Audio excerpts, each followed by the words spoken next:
In Lebanon, the Christian phalangists and other warring forces finance their arms purchases in part through the drug traffic. Lebanon has long been a key point in the world's narcotics traffic. Opium grown in Turkey, where some of it is now smuggled by the fascist Grey Wolves, was refined and transshipped out of Beirut to Marseille, or now Sicily, for further processing, and then final shipment to the United States.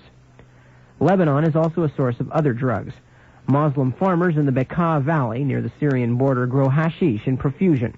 The crop last year was estimated at 2,000 tons, up from a mere 100 tons before the outbreak of the Civil War. The crop is then moved to the United States, Western Europe, Egypt, and Saudi Arabia by the Christian phalangists and their dire enemies, but fellow Christians, in the Frangieh clan, based in the north and enjoying close relations with the Syrians. A whole string of Christian-controlled ports has sprung up north of Beirut to handle the traffic, drawing millions of dollars of business away from government docks. Now, a couple of key points here. Again, as we mentioned before in the last article, the passage of Italian right-wing terrorists, all of them, not all of them, but most of them, actually connected through Stefano Della Chiai or others to the P2 group, okay, because this is going to be very important. The P2 group, again, directly connected into the Vatican. Most of these folks winding up in the Lebanese training camps, the phalange fascist training camps, where they are training alongside other fascist terrorists. Also going on at the same time, the phalangists participating in the narcotics traffic with the help of the fascist Grey Wolves.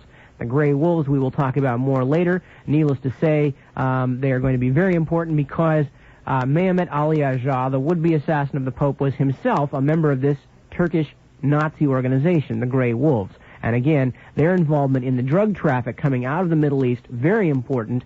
The connection of these, through the phalangists of these drug traffickers with the Italian fascists, begin to set the stage for this massive guns, drugs, and terrorism network that seems to be so integral a part, indeed probably the key item in understanding the whole attempt on the life of John Paul II and all the other things that we've been talking about.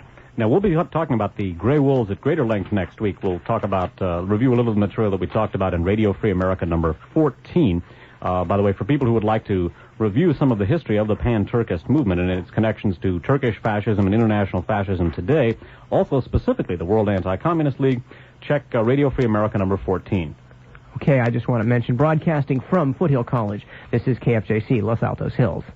Now, remember the aforementioned connection between the fascist Grey Wolves and the drug smuggling, which the French connection. By the way, in a series on narcotics and organized crime and the intelligence community, we'll be describing the French connection and bringing back in elements of the P2 complex in later broadcasts. But for the time being, we want to focus on the Grey Wolves and their role in the Middle East narcotics traffic, which leaves Lebanon for Sicily and Marseille. Research credit for the following story goes to Ted Rubenstein. This is from the London Observer of Sunday, January 22nd, 1983.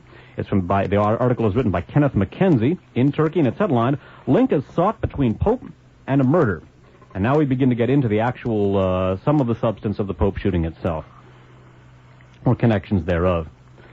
The Turkish government has launched a fresh investigation into the murder in February 1979 of the distinguished editor Abdi İpekçi, I-P-E-K-C-I, according to official sources in Ankara. The findings could be sensational, for the man convicted of the İpekçi murder was Mehmet Ali Agha, the gunman who 2 years later attempted to assassinate the Pope in St. Peter's Square in Rome. That there is a link between the two crimes is virtually self-evident, but until now the connection has baffled the most expert investigators. The Turkish government feels that so much mystery surrounds the İpekçi case that it needs to be reopened. A Turkish prosecutor, Ömer Aluquoglu, is expected to fly to Rome soon to confer with the Italian authorities. That man's last name, by the way, is Alucuoglu. Agha was captured about 5 months after the murder of İpekçi, and during a protracted and bizarre trial made some extraordinary allegations. At first he confessed to the killing, but later vehemently denied it, adding that nevertheless he knew who the real killers were. He escaped from prison in mysterious circumstances on November 25, 1979, and was sentenced to death in absentia. By this time, he was believed to be in Bulgaria or on his way. At the time, Agha was widely portrayed as either a psychopath or a hireling of the extreme right-wing terrorist organization known as the Grey Wolves, or both. Information reaching the Turkish security authorities in recent months, and which has prompted the reopening of the İpekçi case, points to a very different explanation of the editor's murder. I would add that it does not rule out the connection with the Grey Wolves. They are very much involved in narcotics trafficking, as we've looked at and we'll look at some more later.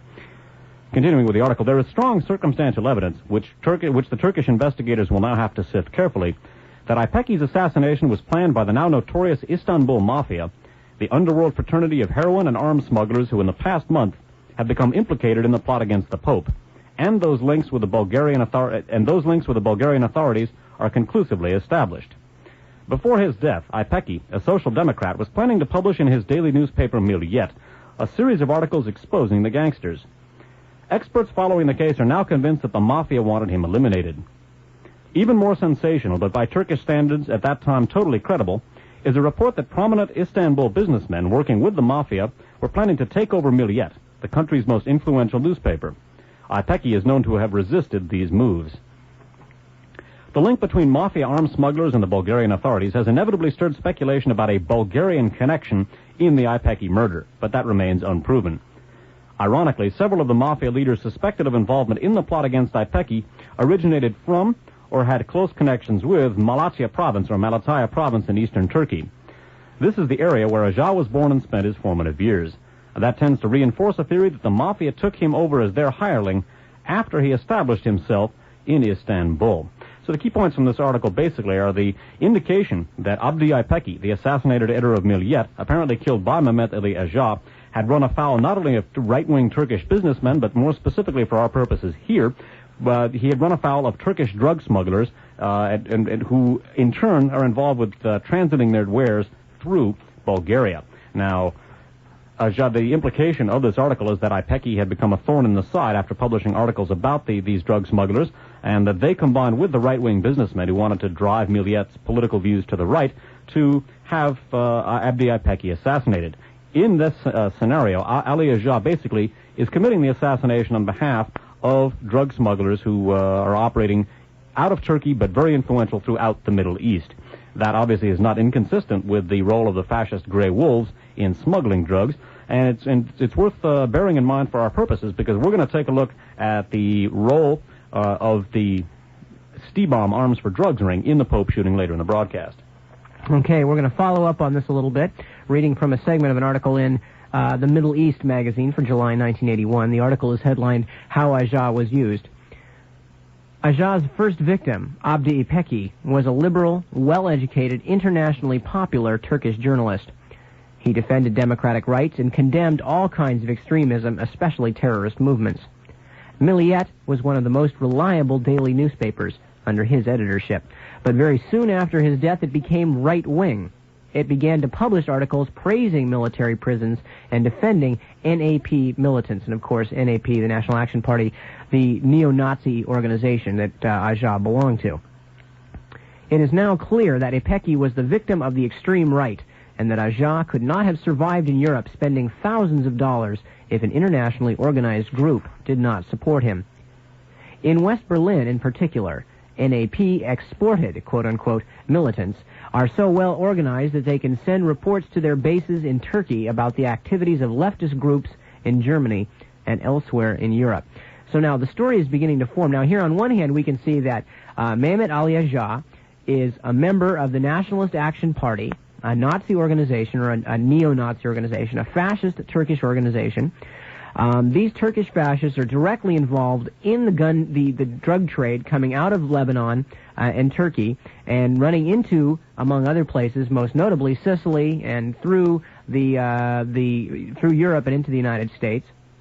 Now, Aja, his first victim, is a liberal editor of a liberal newspaper who has been focusing on these particular cases and on this drug trade and the involvement of right-wing Turkish businessmen in this particular thing. So Aja kills him, is then allowed to walk out of a military prison, later winds up going around Europe spending all kinds of money, which we'll talk about more later, spending money right and left, shoots the Pope, who just happens to be involved in the middle of a huge scam, as we're going to see, going on with the same drug traffickers in conjunction with Italian fascists and West German or people of the same ilk and things of that nature, also connected into the Turks.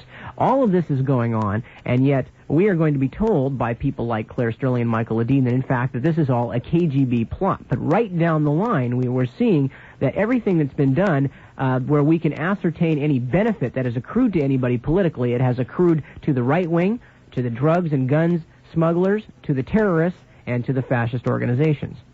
Now, remember the fascist Grey Wolf link to the French connection originating in Lebanon, and also remember the discussion of the connections between Italian and German fascists and the Phalange Party of Lebanon. That is an explicitly fascist party founded in emulation of Adolf Hitler and his Nazi party in Germany. Now, an interesting name is going to crop up in connection with arms and drug smuggling from the Middle East to Italy, and this will provide a transition to the actual discussion of the Stibam arms for drugs ring. Research credit for the following goes again to Ted Rubenstein, and the translation again by Jonathan Marshall of the Oakland Tribune. This is from Europeo magazine of December 20th, 1982, and it reads as follows. The man with a kilo of heroin in his suitcase at the Hotel Plaza de Maitri was named Jamal and had famous cousins in Beirut. The man who police tracked was Jean-Michel Jamal, cousin of the current president of Lebanon. The 3 sacks of pure heroin amounting to 1 kilo were worth 1 billion lira. Jamal explained, quote, I am a trafficker in arms for the Christian Maronite Party, a party which is, as you know, in a war with the Muslims and Palestinians. He explained that in Italy he purchased only arms accessories like binoculars. I buy arms solely from the countries of East Europe, unquote.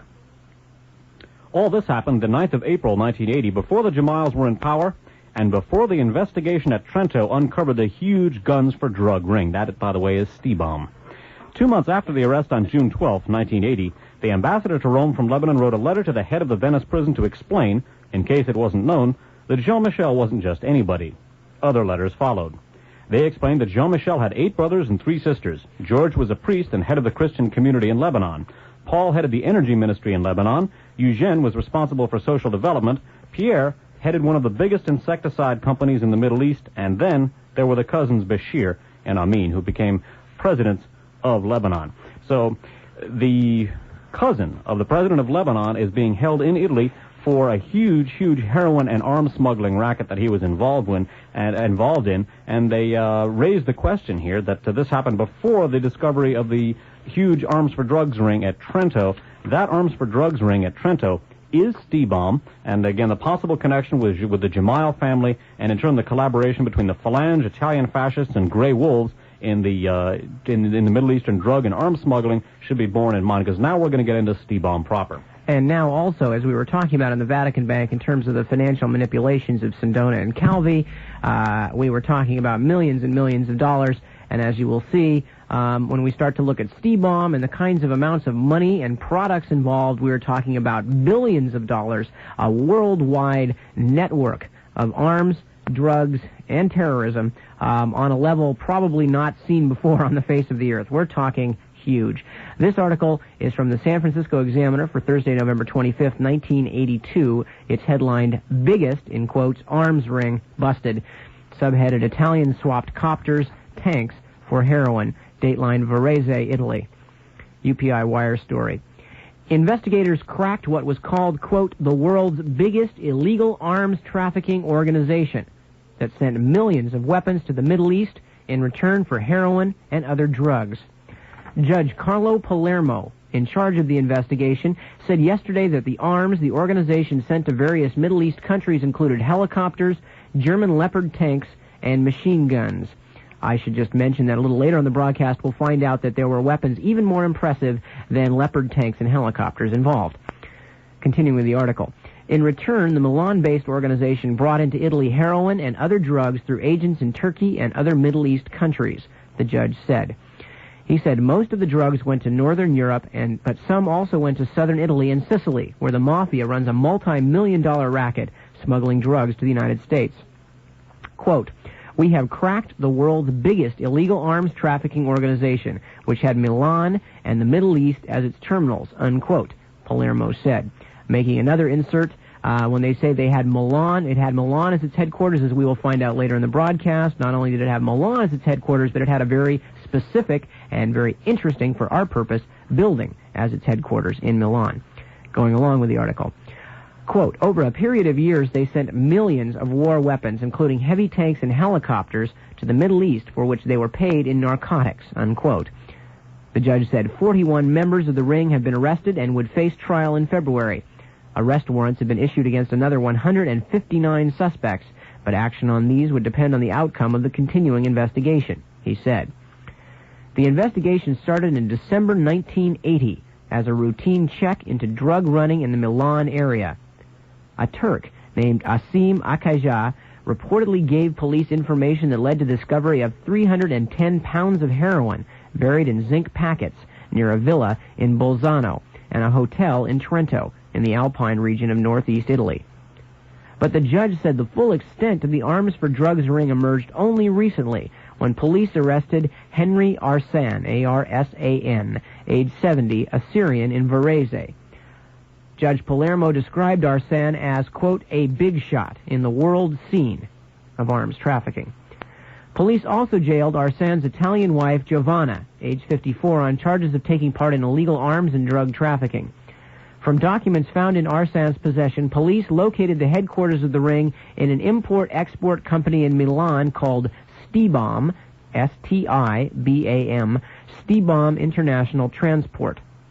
The judge gave no indication where the tanks and helicopters came from, but press reports said the gang had links with weapons manufacturers in France, West Germany, and Belgium.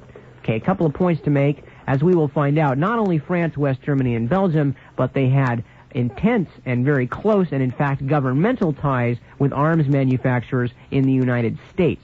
Also, as mentioned before, Stibam's head offices were in Milan, as we will find out. I don't want to spoil the surprise for those of you who don't know, in a very interesting location in Milan.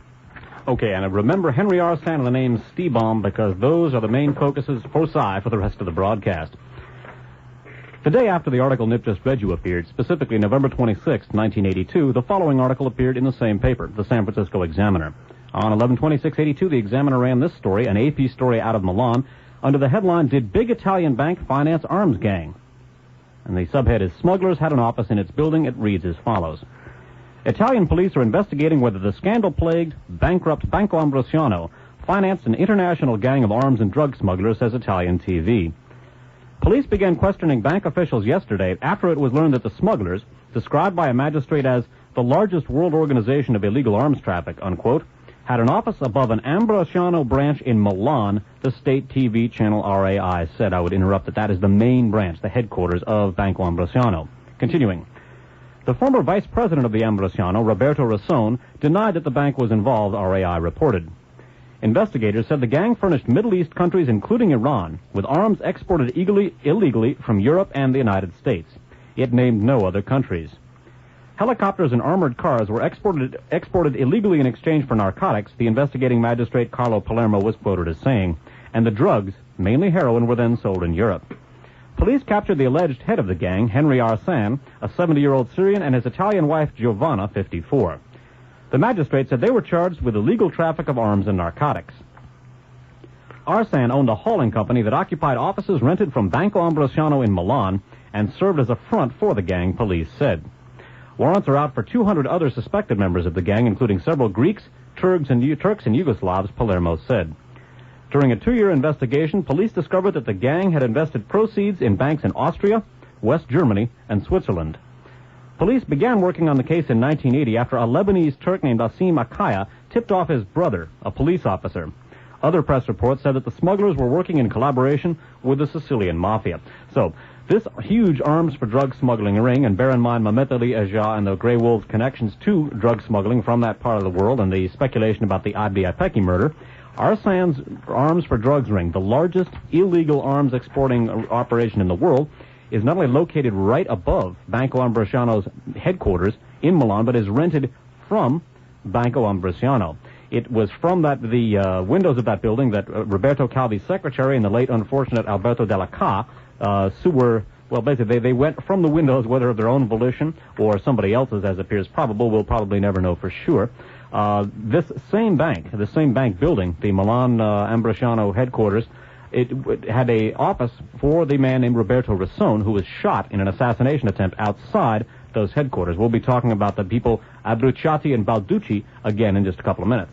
Now, again, just to solidify, excuse me, some of these points here, lest anybody still out there, some Peter Pan devotee out there who still believes in fairies, would like to think that this is a mere case of coincidence. Let's point out again that, as we detailed earlier in the broadcast, at the far end of this particular program, we've seen already, at the far end of this particular operation, in South and Central America, P2, International Fascista, and these other organizations are directing money from Italy, from places, specifically the Banco Ambrosiano, into phony dummy companies in South and Central America, where that money is being used to sponsor terrorism, to transport drugs into the United States in return for weapons. In other words, we've already seen that the far end of the P2 connections into South and Central America are actively involved in this guns and drug trade. At the other end, we have seen that the right-wing terrorists also involved with P2 are connected with the phalangist training camps. Out of these same phalangist operations are coming the other end of the drug smuggling. In the middle of the operation is the Banco Ambrosiano, one of the main banks that the P2 and its directors, its fascist directors, were using to finance these operations in Italy and in South and Central America, and presumably some of that money was also going to get these right-wing terrorists trained in the phalangist training camps in Lebanon. And in the same main bank building of the Banco Ambrosiano, the headquarters for this entire Stibam operation just happens to be upstairs. Now, folks, I think even the most skeptical of you out there will have real difficulty stretching the bounds of coincidence to that extreme. In fact, an article we're going to read in a few minutes concludes with a statement that the exact phrase is too many coincidences, and one of the things that they're looking at is the subject of the article Nip's about to read you, namely a number of other intersections between the Stibam Arms for Drugs ring and the Banco Ambrosiano associations, and that meaning Roberto Calvi and people around him in the P2 nexus. Absolutely. Now we're going to read another Jonathan Marshall translation of an article that originally appeared in Corriere della Sera, the Italian newspaper, for December 31st, 1982. It's headlined, "A Who's Who of the Italo-Turkish Drug Trade." The Turkish bosses. By the way, I should just mention, for the rest of the broadcast, Dave and I are going to be reading a lot of Turkish names. Of all the languages that we wrestle with on this broadcast, I think Turkish is probably the most difficult for us. So any native Turkish speakers or Turkic language experts in the audience, please bear with us. We're just going to try and make them consistent, and we'll spell them whenever possible, although we won't spell all of them because there's so many. In general, when we're dealing with foreign names on a cold read here, we have to ask your indulgence. The Turkish bosses. The last arrest warrant signed by Judge Palermo on December 22nd, 1982, concerned Ismail Oflu, age 39, international smuggler, considered the king of the Turkish underworld. He had his hand in every branch of Turkish crime, especially the traffic in drugs and guns. Oflu, O-F-L-U, was for a time a refugee in Sofia, and the Turkish police asked for his extradition for a whole series of crimes, including 3 homicides. But after a few months, his tracks were lost in Holland. To Oflu are directly tied Seal Hussein, age 40, Mustafa Kisachik, age 55, and Nahik Asan, age 60, called by Judge Palermo, quote, 3 world-class promoters of the traffic in drugs and guns who developed with a base of contacts in Sofia, Bulgaria, obviously. The 3 men are in fact heads of the 3 most powerful Turkish mafia families, which have a monopoly on the production of drugs in the Syrian border region, where the poppies are grown. All 3, besides, are friends and partners of Henry Arsan. Remember, Henry Arsan is the main man at this point at Stibam. Now they're naming some names.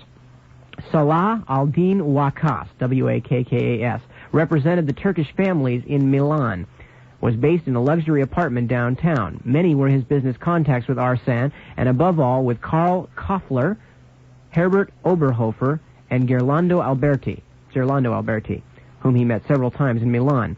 His job, meaning Waqas' job, was to route the morphine base to Alberti, who would have it refined in Sicily. Now, Karl Koffler, one of those names mentioned, K-O-F-L-E-R, born in Trento, age 55, arrested December 1980 and driven into a corner. With his revelations, he will aid Judge Palermo to round up the ring that supplied Oberhofer the drugs found in his garden and in the vineyard in Bolzano. He was in contact with the brothers Kunz, K-U-N-Z, in Zurich. On March 7, 1981, he was found dead in his cell in Trento. Herbert Oberhofer, contractor and hotelier, age 40, ex-trafficker and for years a confidant and collaborator with the Guardia di Finanza. That's the finance police. And by the way, we mentioned earlier in the broadcast, I can't remember the gentleman's name now, but one of the key members of the, I think actually the leader of the Italian Guardia di Finanza, the finance police, was a member of P2. Giudice was the man's name, and Giudice. In fact, he was appointed by a Cardinal Paletti, who had a lot to do with getting him to where he was, and we talked about that in our second program. The day after the discovery of the drugs at Mattarello, police found in the vineyard near Bolzano the remainder of the stock, 130 kilos of pure heroin and morphine. By the way, when they say the discovery of the drugs in Mattarello, that's the original Stibam arrest that we read you the article about from November of 82. 130 kilos of pure heroin and morphine were discovered in Oberhofer's vineyard near Bolzano. Arrested and held for several weeks, Oberhofer is now wanted. He had business ties with Kunz, Wakas, and Henry Arsène. Now, the Kunz brothers. Albert and Hans Kunz, financiers in Zurich, they were Calvi's men, tied also to Carboni's Sofint. They were supposed to have directed in Iran a load of arms from the United States and directed by Israel, acting in close contact with Arsène.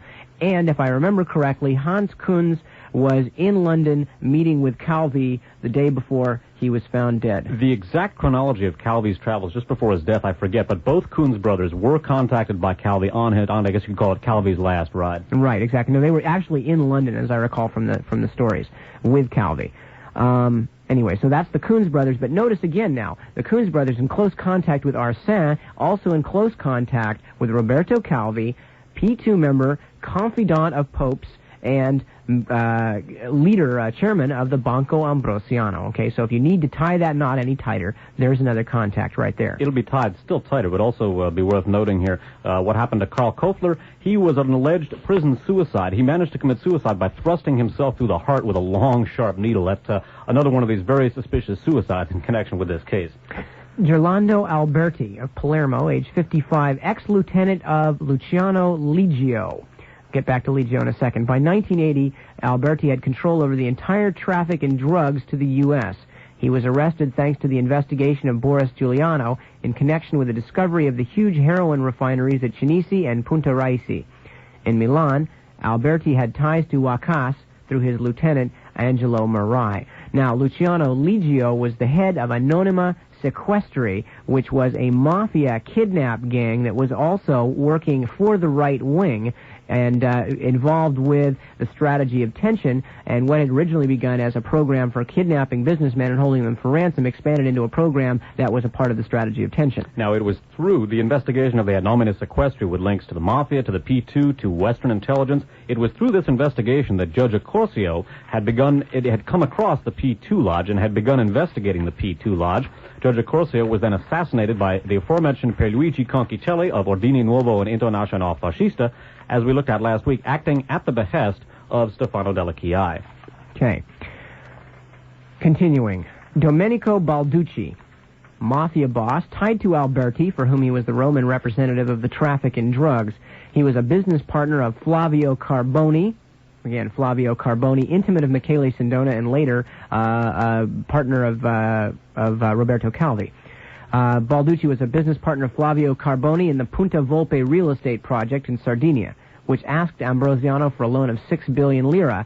Calvi said yes, but he was blocked by his vice president Roberto Rossone, who was attacked several months later.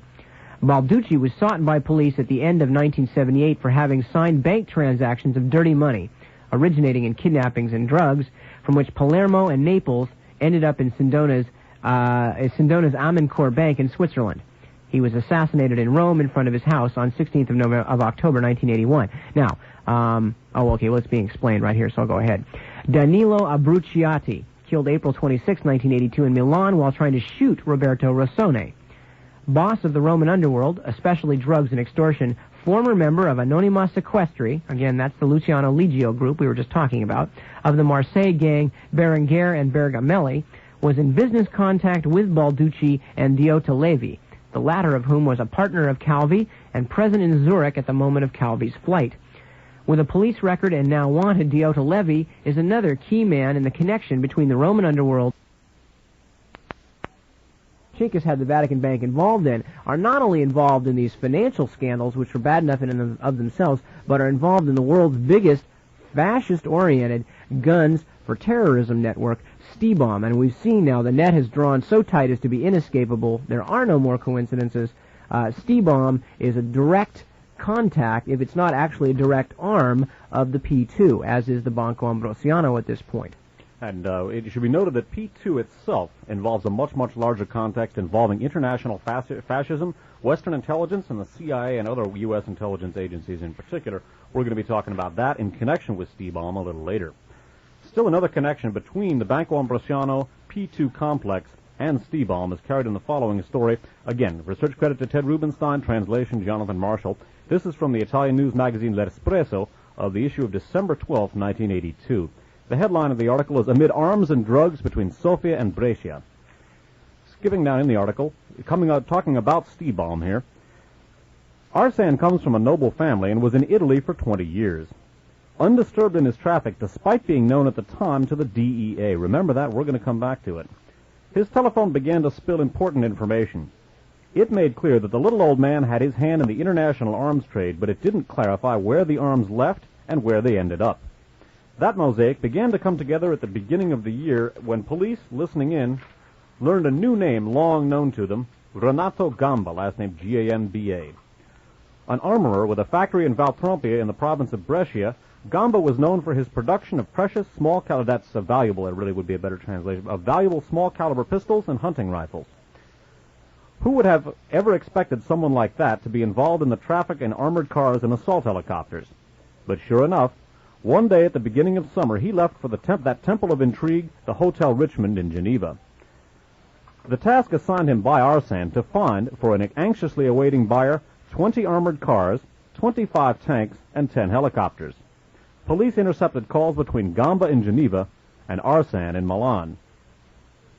They investigated further and found some surprises. First, in the spring of 1982, new capital came to Gamba's plant. It was sent by a Milan finance house, Bruggi Izar, born as an honorable maker of pottery and silver, which transformed itself within a few months under the guidance of little-known persons, suggesting that they were figureheads acting on behalf of others. By the way, Bruggi Izar is B-R-O-G-G-I. The second word is I-Z-A-R. Continuing. The new owners had the clear and long-considered idea of quickly creating a defense division, unquote, to sell arms of all types and electronic systems. They entrusted this to a foreigner, Reginald Allas, A-L-L-A-S, famous in the world of arms, who prided himself on having access to both the Pentagon and the Kremlin. He began investing money in the business to produce light arms. With difficulty, investigators penetrated this labyrinth and they discovered something else peculiar. A share, 2.3% of Bruggi Izar, belonged to the Banco Ambrosiano of Roberto Calvi. He must have known that this finance house was in the business of making arms. Police then remembered another curiosity that before looked casual. Stibam was headquartered in a building owned by Ambrosiano, where lived the former vice president of the bank, Roberto Rassone. And I would interrupt, as we just looked at, his killer and the person who apparently recruited him also very much connected with the P2 complex and Stibam. Continuing. Too many coincidences. Gamba, in search of armored cars, installed himself in the Hotel Richmond, a place frequented by another person prominent in the Calvi case, Hans Kunz, who organized the final voyage of the banker to London. He rented the plane that took him there. Kunz, officially an oil merchant, isn't only that. Last August 2nd, Iran ordered from him $50 million in war equipment.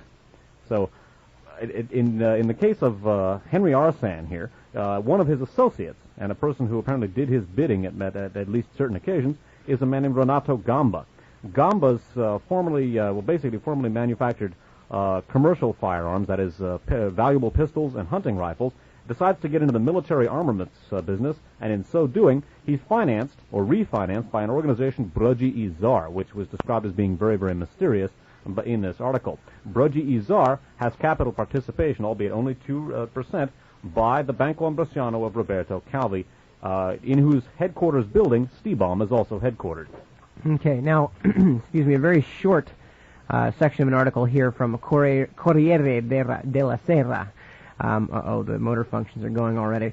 It's only 9:30. From December 11th, 1982, the headline for the article as a whole is the investigation into arms traffic are extending into Germany. They're talking again about Henry Arsin, head of Stibam, and it says, oh, by the way, this is again a Jonathan Marshall translation provided to us by Ted Rubenstein. It is truly incredible how Henry Arsin, contacted by the American and Turkish secret services in 1973, known by the Italian police, continued undisturbed for 20 years under the insignia of his Milan company, Stibam. It's not so much incredible unless you try and maintain that it's a coincidence. Again, Henry Arsin, contacted by the American and Turkish secret services in 1973, also known to Italian police, for 20 years working as Stibam in Milan. We're going to hear a little bit more about Henry Arsin and some of his connections to Western intelligence, which are rather interesting.